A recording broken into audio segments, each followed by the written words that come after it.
돌아보시면서 눈인사만. 네. 반갑습니다. 축복합니다. 네. 축복합니다. 우리가 여러분 삶 속에서 하나님께서 내 안에 다른 데는 안 그랬는데 왜 이렇게 옆에 있는 사람이 사랑스럽게 보이나? 이런 경험 하신 적 있으십니까? 혹은 내가 왜 이렇게 기분이 좋지? 내 마음에 이렇게 그런 느낌? 또 내 마음에 걱정이 없네. 너무 평안하네. 여러분 이런 거 느끼신 적 있으시죠? 아멘. 아멘. 이것은 다 하나님이 주신 성령의 열매인 줄 믿습니다. 사랑과 희락과 화평과 오래 참음. 네. 자, 오직 성령의 열매는 시작. 오직 성령의 열매는 사랑과 희락과 화평과 오래 참음과 자비와 양선과 충성과 온유와 절제니 이 같은 것을 금지할 법이 없느니라. 아멘. 오늘은 우리가 이제 5번째 열매 다 같이 한번 해보고 성령의 5번째 열매 시작. 자비. 네, 자비예요. 오늘은 자비에 대해서 이제 여러분과 오늘 말씀 나누려고 해요. 바라기는 우리 사랑하는 우리 성도님들이 정말 삶 속에서 이런 열매들이 막 문득문득 느껴지고 문득문득 막 이렇게 나타나기를 축복합니다. 아멘. 제가 조금 전에 말씀드렸잖아요. 살아가는데 내 마음을 보니까 너무 마음이 평안해요. 내 마음에 걱정이 하나도 없어요. 그리고 사람들이 너무 사랑스러워 보여요.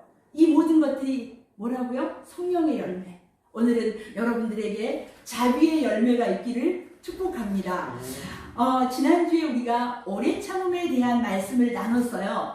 오래 참음은 상대방에 향해서 어떤 면에서 방어적인 열매예요. 내가 참아야 되니까. 그렇죠? 그런데 오늘 그러니까 자기가 좌절하지 않기 위해서 그리고 죄를 짓지 않기 위해서 자기를 향한 노력이 오래 참음이라면 오늘 나누는 자비는 좀 더 적극적인 상대를 향해서 우리가 펼쳐야 되는 그런 창조적인 열매라고 보시면 돼요.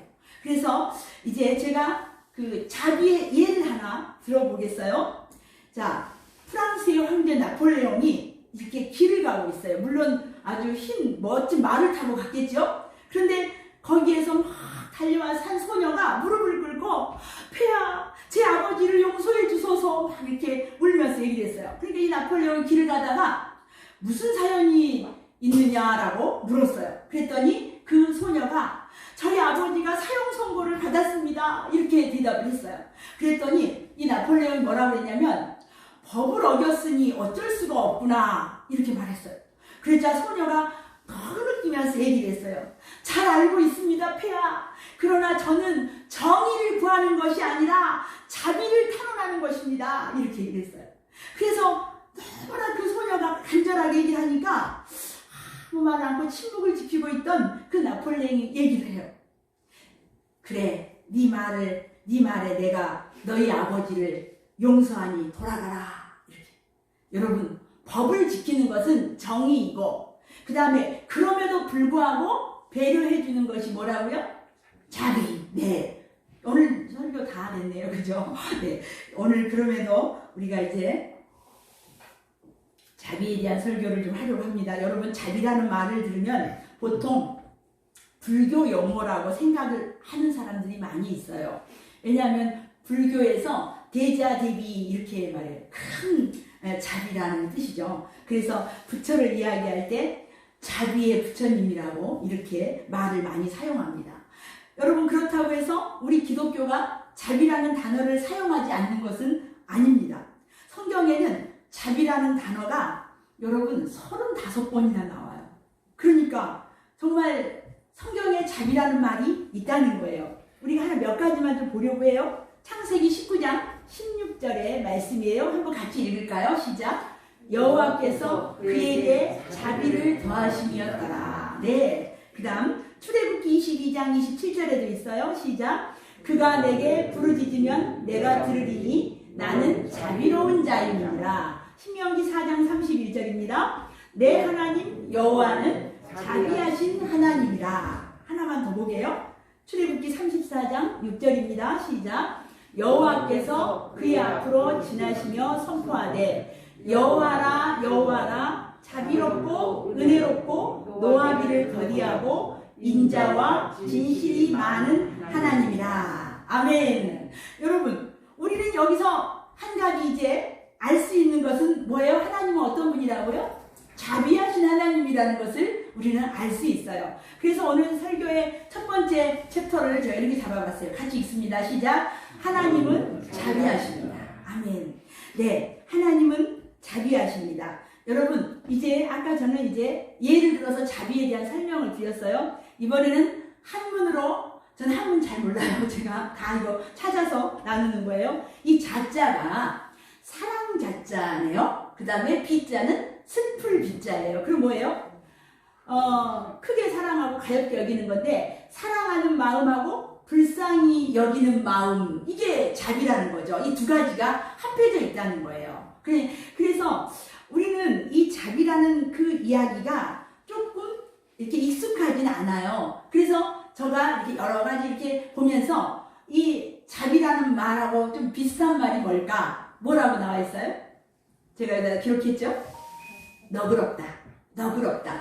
아유, 그 사람 참 너그러우시네. 네, 이렇게 우리는 너그럽다. 넓은 마음, 마음이 넓어서 이렇게 품어주는 성질이 있다. 이런 이제 뜻이죠. 자, 여러분, 성경에서 하나님의 이 자비, 하나님의 이 너그러움을 가장 잘 표현하고 있는 성경의 내용들이 많이 있어요. 그런데 오늘 저는 두 가지를 한번 생각해 봤어요. 하나는 우리가 오늘 본문에서 읽었던 탕자. 거기서 아버지의 너그러운 마음인 거죠. 여기서 탕자가 주인공이 아니에요, 여러분. 이 본문은 우리가 그냥 알아듣기 쉽게 탕자의 이야기로 알고 있는데, 여기서는 주인공이 아버지세요. 아버지예요, 아버지. 네. 그리고 또 하나는 또 우리가 잘 아는 선한 사마리아.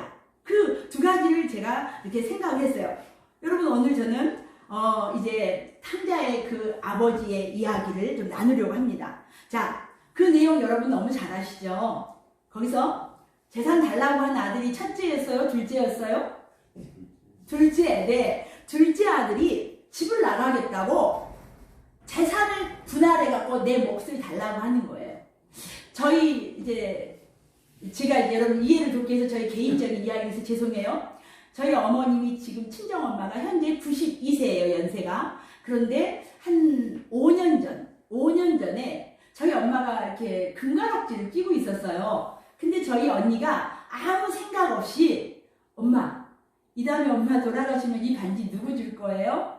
이렇게 엄마가 그냥 생각 없이 얘기했던 거예요. 그냥 엄마랑 누워있으면서. 근데 엄마는 그게 굉장히 서운했다는 거예요. 왜냐하면 그 죽을 날을 이렇게 기다리는 것처럼. 그러니까 지금 여기 본문에서도 아들이 이때 당시 이 탕자의 이야기를 한 그때 당시는 지금보다 더 했다는 거죠. 이 유산 문제를 부모가 살아있을 때 말을 못 꺼냈는데, 요즘에는 세금 문제 때문에 아주 젊어서도 당당하게 이렇게 하는 것이 있지만, 그러니까 얼마나 이 아버지로서는 마음이 아픈 이야기인지 몰라요. 그런데도 이 둘째 아들이 재산을 달라고 이야기를 하는 거예요.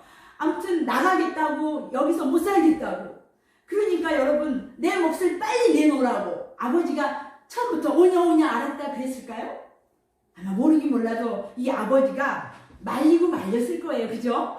이야, 거기 가면 이렇게 주로 나쁜 일을 만날 수 있다, 이런 얘기를. 그러나 결국은 어떻게 합니까? 아버지가 보내요. 보낼 수밖에 없었던 것이에요. 보내면서 아버지는 아마 분명히 기도하고 축복하면서 보냈을 거예요. 제발 우리 아들이 다른 길로 빠지지 않게 해달라.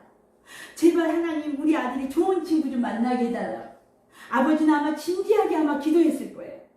그러나 여러분, 저는 우리 애들하고 예배를 드리면 저는 막 그냥 가슴이 절절하게 예배를 드리는데, 우리 애들은 내가 볼 때 안 그러는 것 같아요. 왜 이렇게 길게 하지 기도를, 막 이러면서 내가 그런 거 느껴요. 이렇게 예배 드리면서. 아마 이 아들도 아버지는 간절하게 막 지금 기도하고 있는데, 아마 이 아들은, 이 생각 없는 속 없는 아들은 속으로 아싸 하면서 아마 킥킥거리고 있었을지도 몰라요.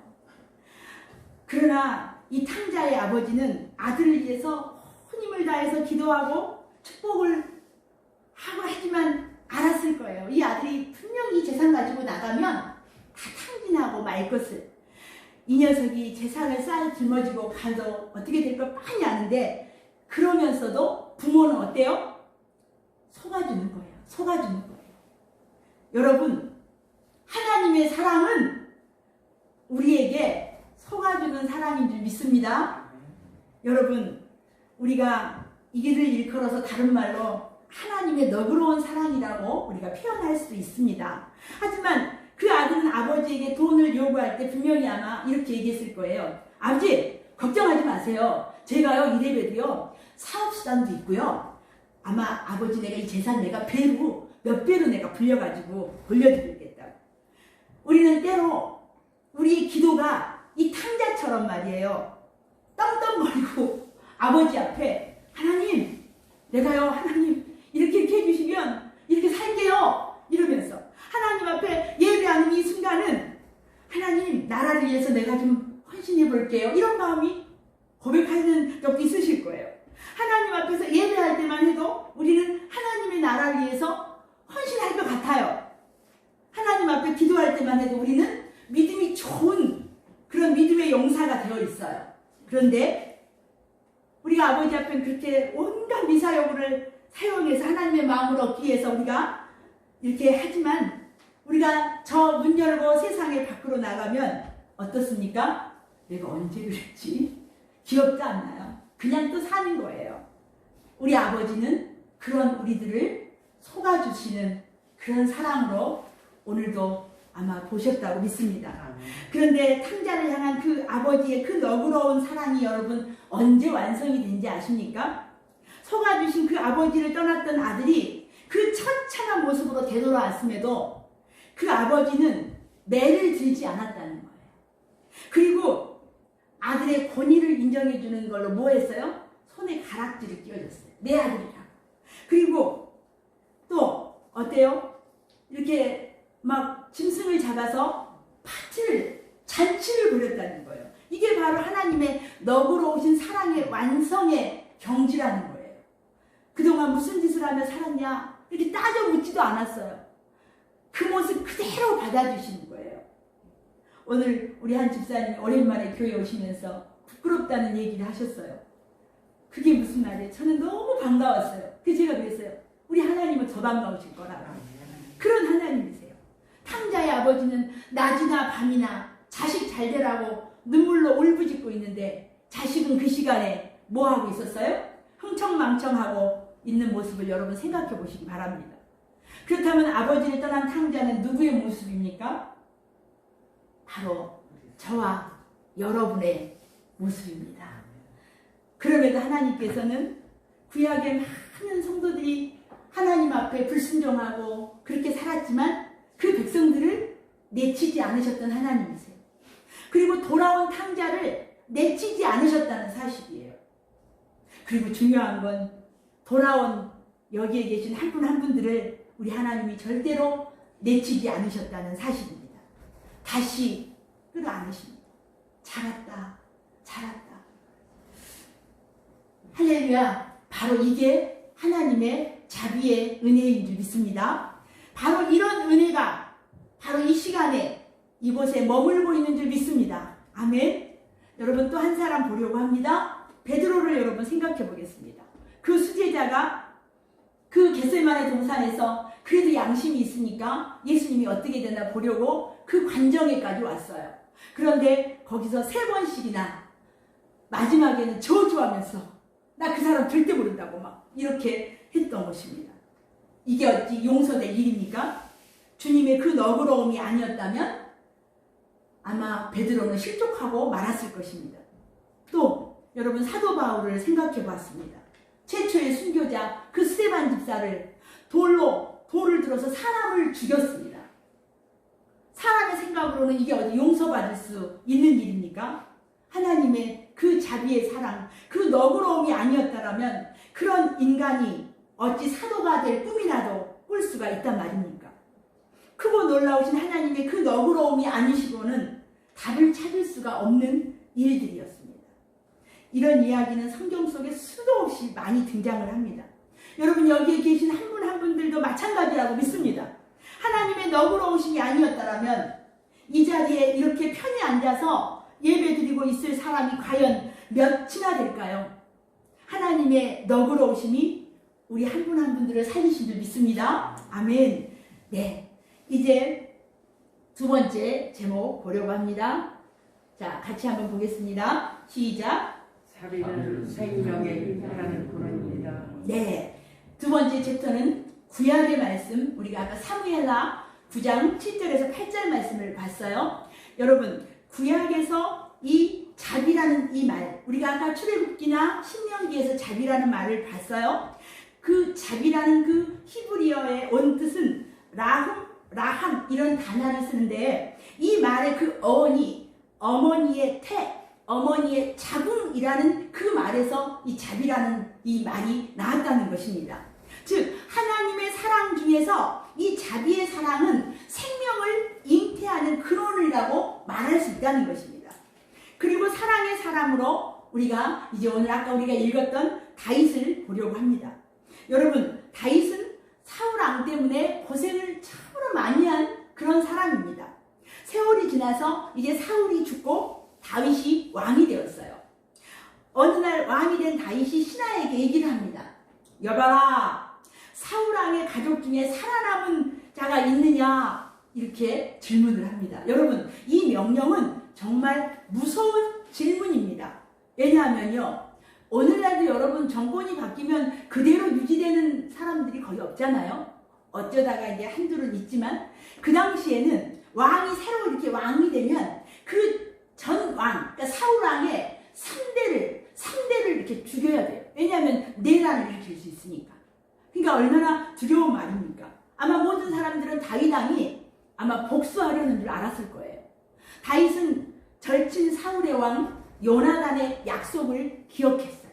요나단과 친구를 맺었어요. 그래서 오늘 우리나라에도 그 요나단과 다윗이라고 참 유명한 복음성가 가수였죠. 지금은 그 한 분 한국명 목사님이 되셨어요. 제가 이스라엘에 그 성지순례 가서 이렇게 한번 말씀드렸나요? 그 갈릴리 호수에서 이제 그 배를 타잖아요. 그럼 이 다윗과 요나단의 그 노래가 막 나와요, 거기에서. 어쨌든 이 다윗과 요나단은 그런 깊은 우정을 쌓고 약속했던 사이였어요. 자, 사울의 손자이고 요나단의 아들인, 그것도 도망가다가 절뚝발이가 된 무비보셋이 있었어요. 무비보셋은 얼마나 절망하고 여러분 두려웠겠습니까? 왕궁에서 자기를 오라고 하니까. 그래서 이제 왕 앞에 이 절뚝발이 요나단의 아들이 왕 앞에 와서 고개 빤듯이 들겠습니까? 못 들죠. 고개 당연히 숙이고 있겠죠. 그때 다윗이 이렇게 말합니다. 사무엘하 9장 7절이에요. 같이 한번 볼까요? 시작. 다윗이 그에게 이르되 무서워하지 말라. 내가 반드시 네 아버지 요나단으로 말미암아 내게 은총을 베풀리라. 아멘. 여러분, 무비보셋은 믿을 수가 없었습니다. 그래서 대답합니다. 그래서 오늘 8절에 이거는 무비보셋 그 요나단의 아들이 대답한 거예요. 같이 한번 읽어볼까요? 시작. 그가 절하여 이르되 이 종이 무엇이기에 왕께서 죽은 개 같은 나를 돌아보시나이까. 여러분, 놀라운 표현 아닙니까? 죽은 개 같은 나를 돌아보시나이까. 가장 비천한 자를 어떻게 이렇게 축복해 주실 수 있나요? 이런 말이에요. 다윗으로서는 자비를 베풀기가 그렇게 쉽지 않았을 거예요. 그래서 9장 3절에 이 앞에 지금 우리가 읽은 그 앞절에 보면 이렇게 얘기합니다. 다윗이 시작. 왕이 이르되 사울의 집에 아직도 남은 사람이 없느냐? 내가 그 사람에게 하나님의 은총을 베풀고자 하노라. 네, 여기에서 우리가 주의 깊게 봐야 될 단어가 있어요. 다윗은 내가 은혜롭고 내가 훌륭한 사람이라, 내가 은총이 많아서 내가 베풀려고 한다고 하지 않고 누구의 은총이라고 얘기합니까? 하나님의 은총. 하나님의 은총. 내 은총이 아니라 하나님의 은총이라고 말을 합니다. 다윗의 자비가 아니라 누구의 자비라고요? 하나님의 자비. 나는 자비를 베풀기는 힘들지만 하나님의 은총으로 베푸는 것이 뭐라고요? 자비예요. 자비로 받았기 때문에 베풀고 주님이 하기를 원하시니까, 주님이 그걸 기뻐하시니까 순종하는 거, 이것이 뭐라고요? 자비라는 거예요. 이것이 다윗의 고백입니다. 다윗은 이전에 이 사울 왕 때문에 막 미친 사람처럼 연극도 했고요.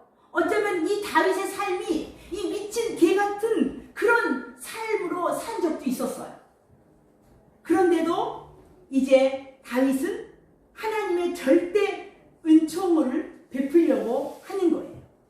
내가 하나님께 은총을 입었기에 나의 은총이나 자비가 아니라 주님의 은총과 자비로 베풀겠다는 거예요. 여러분, 제가 강조하지만 사랑과 희락과 화평과 오래 참음과 오늘 나는 자비는 여러분 속에서는 절대로 나올 수가 없어요. 어디로부터? 하나님으로부터. 성령으로. 하나님 앞에 성령 충만할 때 우리 속에 주어지는 누구의 선물이라고요?